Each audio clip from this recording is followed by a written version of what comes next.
हमारे रसूल मकबूल मुहम्मद सल्लल्लाहु अलैहि वसल्लम की विलादत बासआदत मौसम बहार में पीर के दिन सुबह सादिक के बाद और तुलुए आफताब से पहले 9 रबीउल अव्वल सन आमुल फील 20 या 22 अप्रैल 571 ईस्वी को मक्का मुकर्रमा में हुई। पीर का दिन आपकी मुबारक जिंदगी में बड़ी अहमियत का हामिल है। सैयदना इब्ने अब्बास रजी अल्लाह अन्हु फरमाते हैं कि आप पीर को पैदा हुए, पीर के दिन आपको नबुव्वत से सरफराज फरमाया गया, सोमवार ही को मक्के से मदीने की तरफ हिजरत के लिए निकले, सोमवार ही को आप मदीना मुनव्वरा तशरीफ लाए और आपने पीर ही के दिन इस दार फानी को खैरबाद कहा। आपके पैदा होते ही आपके दादा अब्दुल मुत्तलिब आपको गोद में उठाकर खाना काबा में ले गए, आपके लिए दुआ की और मोहम्मद नाम रखा। पोते की पैदाइश की खुशी में 7वें दिन अपने कबीले की दावत की। लोगों ने आपके दादा से पूछा, आपने नौमौलूद का नाम दूसरे लोगों के नामों जैसा क्यों नहीं रखा?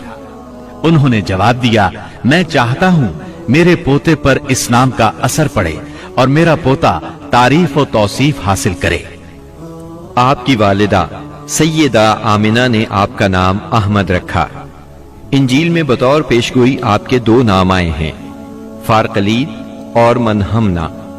कुरान मजीद की सूरह अंबिया आयत 107 में अल्लाह ताला ने आपको रहमतल लिल आलमीन कहा है, यानी हमने आपको तमाम जहानों के लिए रहमत बनाकर भेजा है।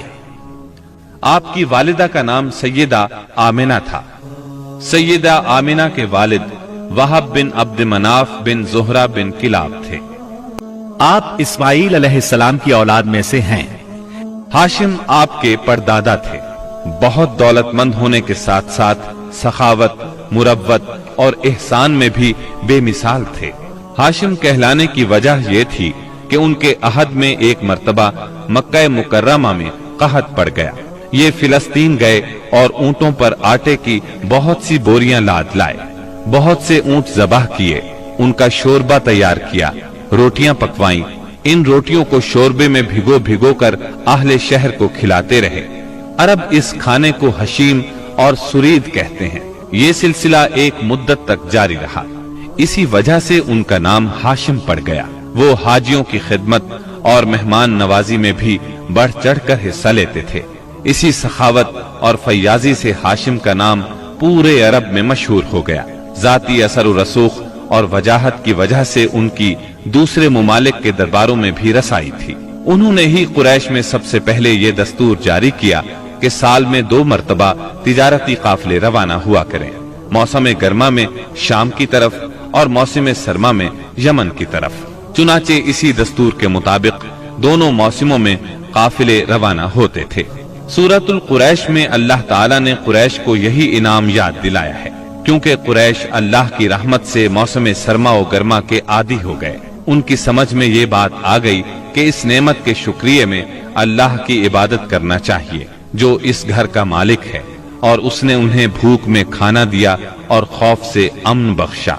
नज्जाशी शाह हबश हाशिम की बेहद खातिर मदारत करता और तोहफे तहाइफ भी पेश करता। कैसर रूम भी उनसे बहुत मेहरबानी से पेश आता था।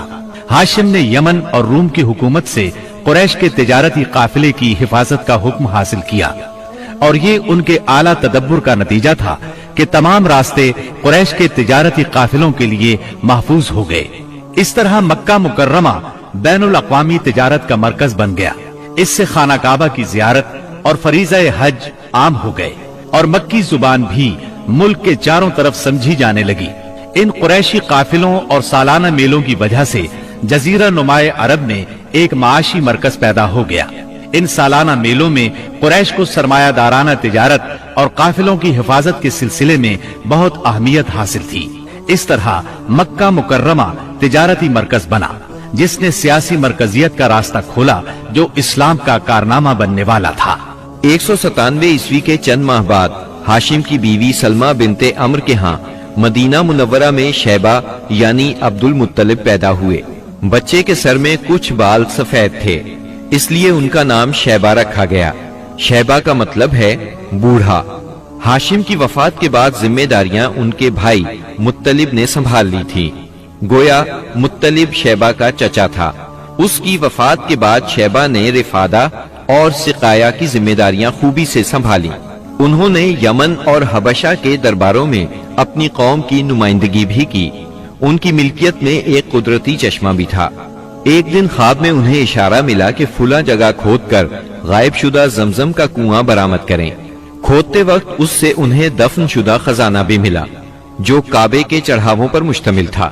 अब्दुल मुत्तलिब को जमजम की मिल्कियत के लिए बहुत दुश्वारियां पेश आईं, मगर अहले शहर अमन पसंद थे। उन्होंने तय किया कि किसी गैर जानिबदार हाकिम से इसका फैसला करा लिया जाए। अब्दुल मुत्तलिब ने ये बात मान ली, लेकिन परेशान भी थे। इसलिए मन्नत मानी कि अगर अल्लाह ने मुझे 10 बेटे दिए और वो बलूगत को पहुंचे तो मैं उनमें से एक को काबे में जाकर अल्लाह के लिए कुर्बान कर दूंगा। जब 10वां बेटा भी बलूगत को पहुंच गया तो अब्दुल मुत्तलिब को मन्नत याद आई। उन्होंने बेटों के दरमियान कुरा डाला ताकि जिसका नाम निकले उसे कुर्बान कर दें। कुरा नबी अकरम सल्लल्लाहु अलैहि वसल्लम के वालिद अब्दुल्लाह के नाम निकला। अब्दुल मुत्तलिब का इरादा देखकर रिश्तेदारों और दोस्तों ने दखल अंदाजी की और उन्हें मशवरा दिया कि वो किसी खातून अर्राफा के पास जाकर हल दरियाफ्त करें। चुनाचे अब्दुल मुत्तलिब एक अर्राफा के पास गए। उसने मामला सुनकर मशवरा दिया कि बेटे और 10 ऊंटों के दरमियान कुरा डालो। अगर अब्दुल्लाह के नाम निकले तो मजीद 10 ऊंट बढ़ा दो। इस तरह खून बहा की मिकदार में इजाफा करते जाओ, यहाँ तक कि कुरा खून बहा पर निकले। उन्होंने कुरा अंदाजी शुरू की। कुरा हर बार अब्दुल्लाह के नाम निकलता रहा। ये 10 ऊंट हर बार बढ़ाते गए। जब 100 ऊंट पूरे हो गए तब कुरा ऊंटों के नाम निकला। अब्दुल मुत्तलिब ने 3 बार ऐसा किया ताकि इत्मीनान हो जाए। हर बार 100 ऊंटों ही का कुरा निकला। अब उन्हें इत्मीनान हो गया कि यही अल्लाह को मंजूर है। वाक़या फील के 50-55 दिन बाद अब्दुल मुत्तलिब काबे का तवाफ कर रहे थे कि उन्हें पोते की विलादत की खुशखबरी मिली। 75 साला दादा बहुत खुश हुए।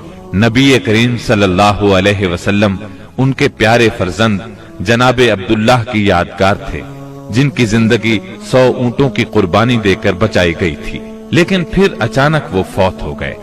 उनकी वफात से बूढ़े बाप को जो सदमा पहुंचा था, पोते की विलादत से एक हद तक वो कम हो गया। अब्दुल्लाह की वालिदा यानी नबी सल्लल्लाहु अलैहि वसल्लम की दादी का नाम फातिमा बिनते अम्र था। अब्दुल्लाह के 2 सगे भाई जुबैर और अबू तालिब थे। बीबी आमिना से निकाह के बाद अब्दुल्लाह ने रवाज के मुताबिक 3 दिन तक ससुराल में क़याम किया। इसके बाद तिजारत की गरज से शाम चले गए। वापसी पर यसरिब यानी मदीना मुनव्वरा में ठहरे ताकि अपने वालिद के हुक्म के मुताबिक खजूरों का सौदा करें। मदीना मुनव्वरा ही में क़याम के दौरान वो बीमार हो गए। आपकी बीमारी की खबर मक्का पहुंची तो अब्दुल मुत्तलिब ने फौरन अपने बड़े बेटे हारिस को अब्दुल्लाह की खबर गिरी के लिए मदीना रवाना किया। हारिस मदीना पहुंचे तो मालूम हुआ 1 माह बीमार रहने के बाद अब्दुल्लाह इंतकाल कर गए हैं। इंतकाल के वक्त उन्होंने 5 ऊंट, चंद बकरियां और 1 बांदी छोड़ी, जिसकी कुनियत उम्मे ऐमन और नाम बरकत था। अब्दुल्लाह का इंतकाल अपने पैगंबर बेटे की विलादत से चंद माह पहले ही हो गया था। गोया आप सल्लल्लाहु अलैहि वसल्लम शिका में मादर ही में यतीम हो गए थे। आपकी वालिदा सैयदा आमिना तहारत नफ्स, शराफत, इज्जत, इफ्फत, इस्मत और पाकबाजी में बेमिसाल थी। अपनी कौम में सैयदतुन निसा के लक़ब से मशहूर थी। दधियाल और नन्हियाल दोनों के एतबार से आप अरब के बेहतरीन कबीले और बेहतरीन कौम में से थी।